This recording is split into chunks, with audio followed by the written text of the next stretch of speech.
Have you ever found yourself sitting across from your grown child, heart heavy, thinking, maybe I should tell them what's been going on? They should know, right? Maybe it's something weighing on your mind, worries about your health, money running tighter than it used to, or simply that sense of loneliness that sometimes creeps in. You're not looking for pity. You just want to feel heard. But right before you speak up, something holds you back. If that sounds familiar, you're not alone. Many of us, especially as we get older, find ourselves in this quiet tug-of-war between wanting to share and realizing it might not be the best idea. Not because our children don't love us, they do, but because the dynamic between parent and child changes as the years go by. And what we sometimes forget is this: just because someone is your child doesn't mean they're the right person to carry your emotional weight. You see, for decades, you were the strong one, the provider, the fixer, the person who made everything better with a hug, a meal, or a simple, "it'll be okay." And even now, with your kids grown and living their own lives, a part of them still sees you that way. Strong, steady, reliable. And while there's beauty in that bond, it also creates pressure. Pressure to hold it all together, even when you're quietly falling apart. Now let's pause for a second. This isn't about bottling things up or pretending to be okay when you're not. It's about understanding the impact of what we choose to share, especially with those closest to us.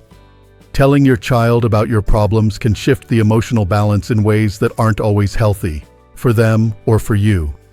Imagine this: your daughter's juggling a job, 2 kids, and a mortgage. Or your son is trying to keep his marriage afloat while working overtime. They love you, no doubt about it, but they're already swimming in their own ocean of responsibilities. And when you drop your anchor of pain into their waters, even gently, it can pull them under. Not because you're a burden, but because they care too much to look away. And what's worse, many adult children don't know how to respond. They hear your worries and feel helpless. They start to question themselves: should I be doing more? Even when they're stretched thin. Some might distance themselves, not out of coldness, but out of fear. Fear that they'll never be enough. Others might become overly involved, trying to fix things you never asked them to fix. And suddenly, the relationship becomes strained. Not because of the love, but because of the weight of expectation. Here's something I've learned over the years: there's power in protecting your peace and your children's peace. Not everything needs to be said, especially if it won't change the situation. When you share a heavy truth, ask yourself, is this something they can truly help with? Or do I just need someone to hear me? Because those are two very different things. Sometimes what we really need isn't a solution, but a space. A space to reflect, to grieve, to adjust. And that space doesn't always have to be filled by our children. In fact, the most healing conversations I've had were with people who weren't emotionally tangled in my life. An old friend, a counselor, even a neighbor who surprised me with their wisdom. These are the places where we can speak freely without worrying about the ripple effects.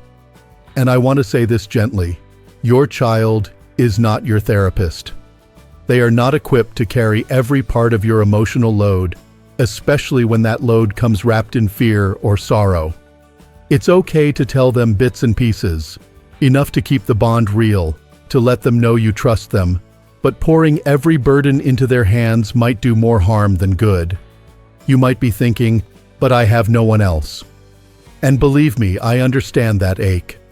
Loneliness in this season of life can feel louder than ever. But here's the truth no one tells us when we get older. Your inner strength grows sharper in solitude. You begin to see that you are wiser than you think, more resilient than you remember. And in learning to carry your own quiet battles, you develop a peace that doesn't depend on anyone else's reassurance.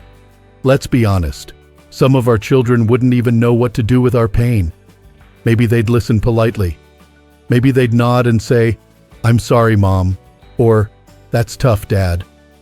But they wouldn't truly understand. Not because they don't want to, but because they can't. They haven't lived as long. They haven't seen what you've seen. And expecting them to hold space for emotions they haven't yet experienced may be unfair to both of you. That doesn't mean you should hide who you are or become a fortress with no doors. Vulnerability has a place, but it should be shared with those who've earned it, those who can carry it with kindness and care.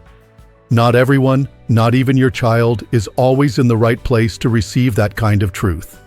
I remember a woman I met a few years ago, Linda. She was in her 70s, full of fire and stories. Her daughter, a busy single mom, lived in another state. Linda told me that after a few years of venting her struggles over the phone, aches, money troubles, even heartbreak over a lost friend, she started to notice something. Her daughter began to call less. Texts got shorter. When they did talk, the conversations felt tight, like her daughter was bracing for impact. Linda realized something important that day. Her need to feel heard was accidentally placing a quiet burden on her daughter's heart. So she made a change. She found a community group at her church, started journaling again, and joined a morning walking club. And slowly, her conversations with her daughter shifted. They became lighter, warmer, more filled with mutual joy than hidden tension. She didn't stop being honest. She just learned to save the heaviest truths for those best equipped to handle them. That choice didn't make her weaker. It made her wiser. Now, I'm not here to tell you what you can or can't say to your children, but I am here to remind you that you have a choice, a powerful one. You can choose what to carry and what to release, what to share and what to shelter. You can choose to protect not only your child's heart, but your own. And sometimes the most loving thing you can do as a parent is to hold your silence, not because you don't trust them, but because you love them too much to let your pain become their burden. Let's keep going. There's more to this, and I think it might just change the way you see your role and your strength from here on out. You know, as we grow older, something unexpected happens. We start to carry stories, so many stories, inside of us. Some are joyful, filled with laughter and memories of simpler days. But others, they carry weight. The disappointments, the fears, the late nights when sleep won't come because your mind won't rest. And somewhere along the line, we start wondering if maybe we should share those stories with our children. Maybe they should know what we're feeling, what we're facing. After all, didn't we carry them through so much when they were small? But here's something worth reflecting on. Being strong doesn't always mean being silent, but being wise means knowing when to speak and when not to. Sharing can be healing, yes, but only when it's shared with the right heart, at the right time, in the right way. Think of your emotional world like a house. Some rooms are filled with sunshine. Others are messy, chaotic, and a little too fragile to show just anyone. Your child might be a frequent visitor, but that doesn't mean they need access to every room. Some doors are meant to stay closed, not out of secrecy, but out of protection. And here's another truth that's often hard to accept. Not every child grows up into the kind of adult who can be your safe place.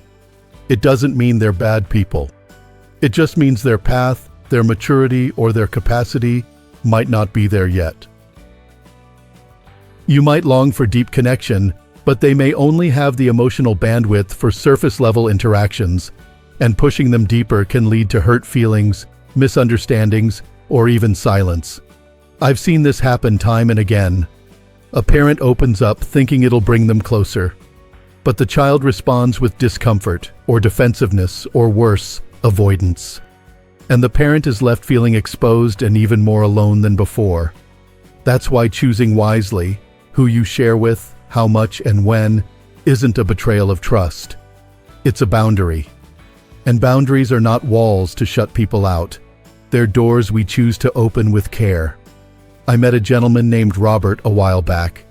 He was widowed in his mid-60s and felt the sting of loneliness daily. His son was busy with a new career and young family, and Robert, craving connection, started calling more often, sharing more, venting more. And slowly, the calls became one-sided. His son stopped answering every time. When they did speak, Robert sensed a change. His son felt burdened, not bonded. And Robert felt guilt he never meant to create. He told me, "I thought if I let him in, he'd understand." But I didn't realize he was too overwhelmed with his own world to hold mine too. That moment changed him. Not in a bitter way, but in a clearer way. He found solace not in silence, but in redirection. He started volunteering at a community garden. He began to journal. He even joined a weekly poker group at the senior center, not because he loved cards, but because he needed laughter more than sympathy. What he discovered is something truly powerful. Sometimes the act of sharing is less about being heard by others and more about learning to listen to yourself, to sit with your feelings, to acknowledge them, process them, and then gently choose whether they need to be released or simply understood by you alone. And here's something else. When you constantly share your struggles, even with love, you unintentionally train your children to associate their time with you with stress or sadness. And over time, they may pull away, not because they don't love you, but because the emotional cost feels too high. Now I know what you might be thinking. So I'm just supposed to keep everything inside? Pretend I'm fine when I'm not? No, not at all.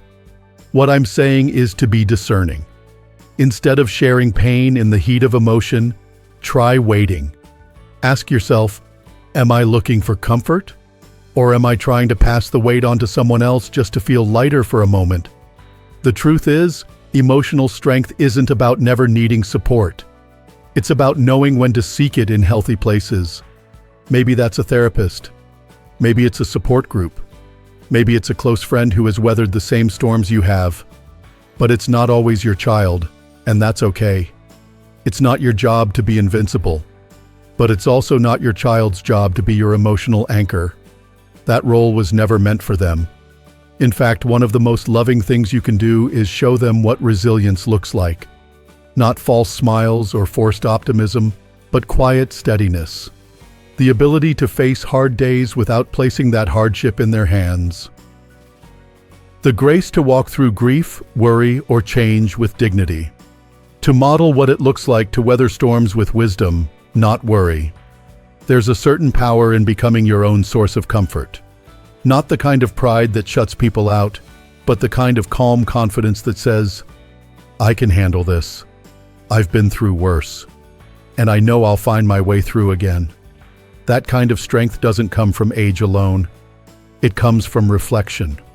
From learning that not every thought needs to become a spoken word. That silence can be sacred. And that healing often happens in the moments we sit with ourselves and let time, not talking, do the work. Think about how many times you've shared something in the heat of hurt, only to regret it later. Or how often your child offered a quick fix or no fix at all, and you felt even more misunderstood. That's because the answer isn't always in expression. Sometimes the real solution is in stillness. In learning to self-soothe like we taught them to do when they were young. Isn't it interesting? We spend years teaching our children to be strong, to be kind, to be independent. And then, later in life, we sometimes forget to give those same gifts to ourselves. But it's not too late to learn. It's not too late to practice the kind of strength that doesn't need applause or agreement. It just needs faith in yourself. You've lived long enough to know that storms pass, pain fades, solutions come, and sometimes your quiet determination is the only thing you need to carry you through. And when you do choose to speak, because yes, there will be times when you must, do it from a place of calm, not desperation. Speak as someone who is processing, not panicking. That tone makes all the difference. It invites empathy, not anxiety. It creates connection, not pressure. And don't forget, connection doesn't always have to come through problems. Let your children hear your laughter. Let them hear about the beautiful things in your day. The good coffee you had, the walk you took, the neighbor who made you smile.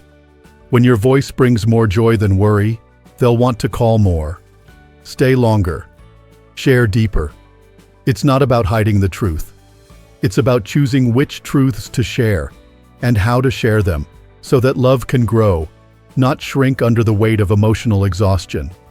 Let's keep this conversation going because there's more to explore. There's something deeply freeing about understanding what to hold close and what to release. And I think you're going to see just how much power you have when you learn to protect your peace, not just for your children's sake, but for your own. Sometimes the hardest part about growing older isn't the aches in our joints or the quiet in the house. It's the shift in how we relate to the people we love most. You raised your children with your whole heart. You were their safe space, their comfort, their home. And now, even though they may be busy building lives of their own, a part of you still wants to feel that same closeness, that same connection. But when the roles start to reverse, when you begin to feel vulnerable and unsure, it's tempting to turn to them in ways they may not be ready or able to receive. And that's okay. Truly. What matters is that you don't lose yourself in trying to hold on to what used to be. There's a beautiful strength in growing into this next chapter of life with quiet purpose. You begin to understand that peace doesn't come from telling everyone your problems. It comes from knowing you're strong enough to handle them, even if no one else ever knows the full story. Now, that doesn't mean you need to suffer in silence or pretend that everything is fine. What it means is that you learn to guard your most vulnerable places. You choose carefully who gets to see behind the curtain. Because not everyone has the heart to hold what you're carrying, and that includes your own children. You'd be surprised how often people use what you say in moments of weakness as fuel for their own frustrations, or worse, as ammunition when tensions rise. And it's not always intentional. Sometimes it comes from a place of confusion or discomfort. They don't know how to process your pain, so they pull away, or they try to solve things quickly just to avoid feeling helpless. Either way, the result is the same. You're left feeling unheard, maybe even rejected. And that can be even more painful than the original struggle.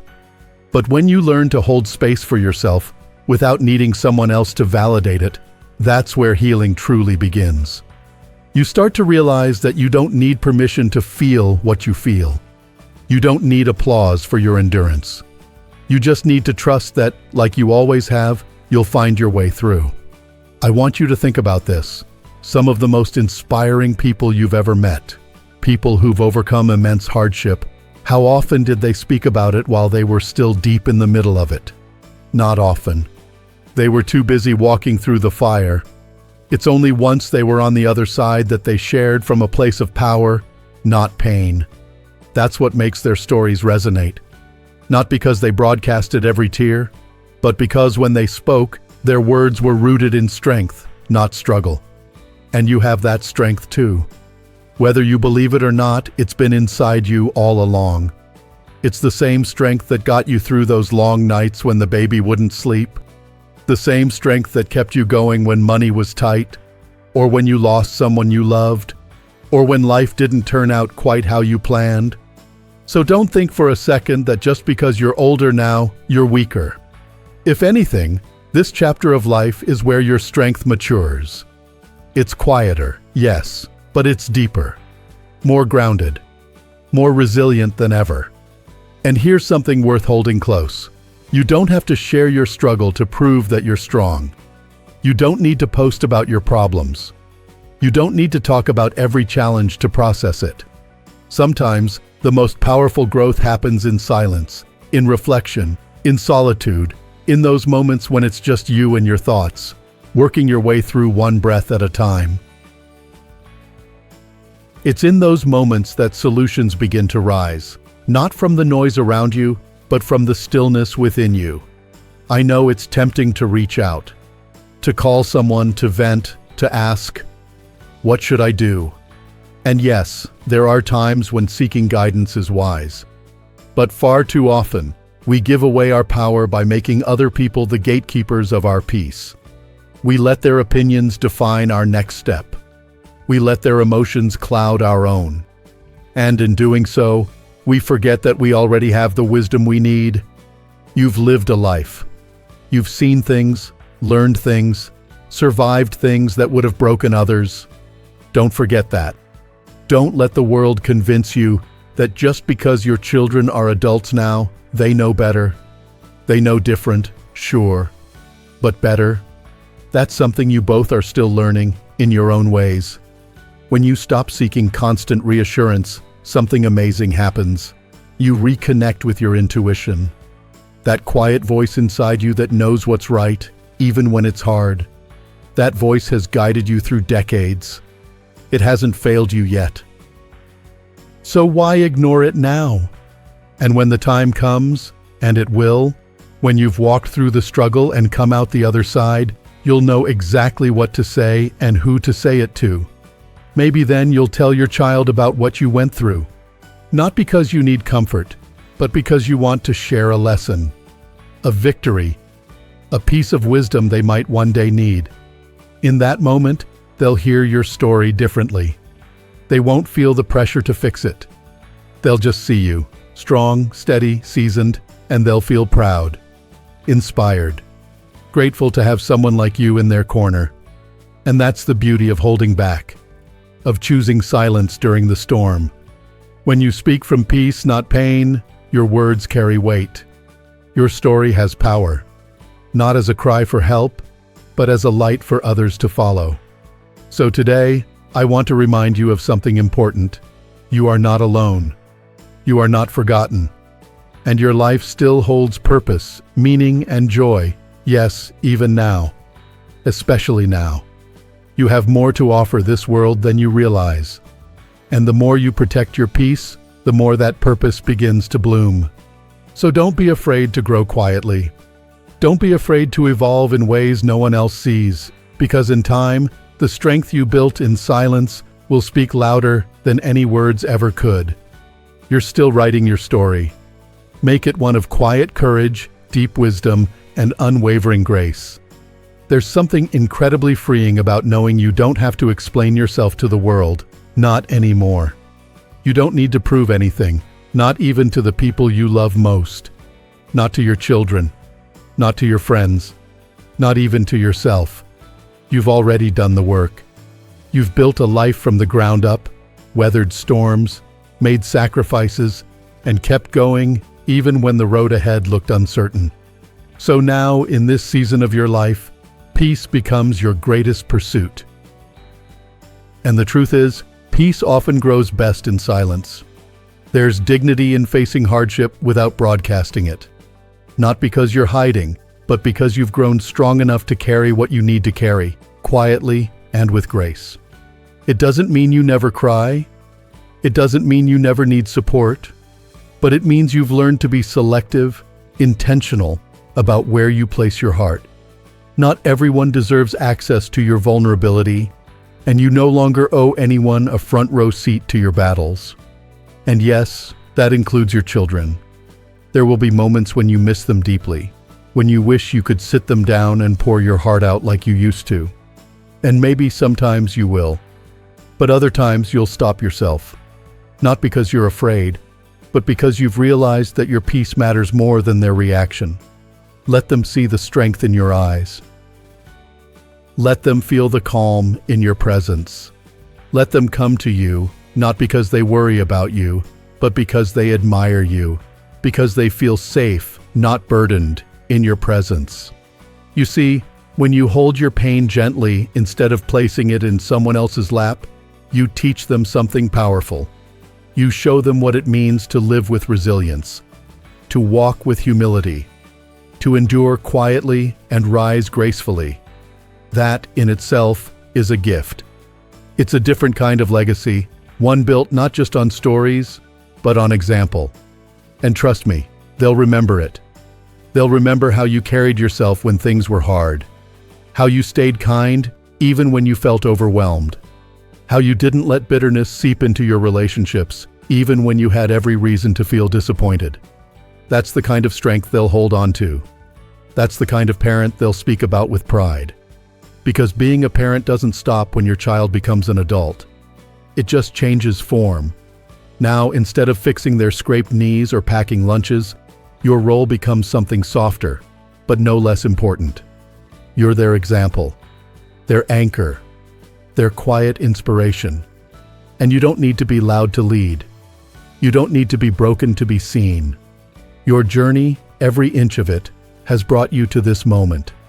And even though some days are harder than others, even though your body may move slower or your circle may feel smaller, your worth has never been greater. You carry a wisdom this world desperately needs. A perspective born not from theory, but from living. You know what matters now. And that clarity, that's gold. So protect it. Hold it close. Keep growing it. And when you do speak, let it come from a place of calm, not chaos. Let your voice be one of encouragement, of warmth, of perspective. Don't let your struggles become your identity. Let your strength take center stage. Let your joy, not your pain, be what people feel when they're around you. And if you find yourself needing support, as we all do from time to time, remember that there are people out there who are built to walk with you through the tough stuff.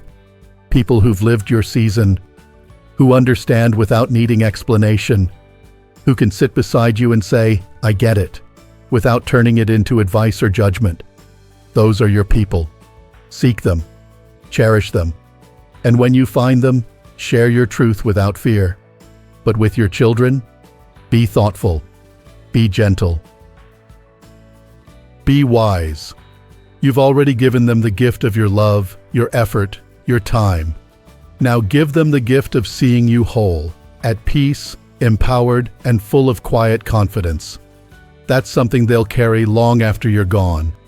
And don't forget, you're not just surviving, you're still living. Every day is still a blank page. Every sunrise is a chance to choose calm over chaos, growth over grief, presence over performance. You still have dreams worth chasing, laughter worth sharing, and love worth giving.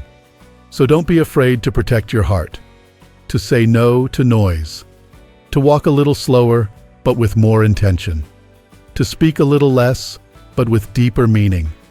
And above all, don't forget that your power doesn't lie in what you tell the world. It lies in what you believe about yourself when no one's watching. You are still becoming, still unfolding, still writing your story. So keep moving forward. Keep choosing peace. Keep honoring your journey by walking through it with strength, with self-respect, and yes, with silence when it serves you. If this message resonated with you, I invite you to share your thoughts in the comments. Let us know what spoke to your heart, or if you've ever had to make the hard choice of what to share and what to keep for yourself. You might be surprised how many people feel the same way. And if this felt helpful, consider liking the video and subscribing to the channel. It helps us continue creating content that speaks to your season of life, with honesty, with warmth, and with the respect you deserve. Here's to living with purpose, walking in quiet power, and never needing anyone else's permission to honor what's best for your heart. You are enough, just as you are, always.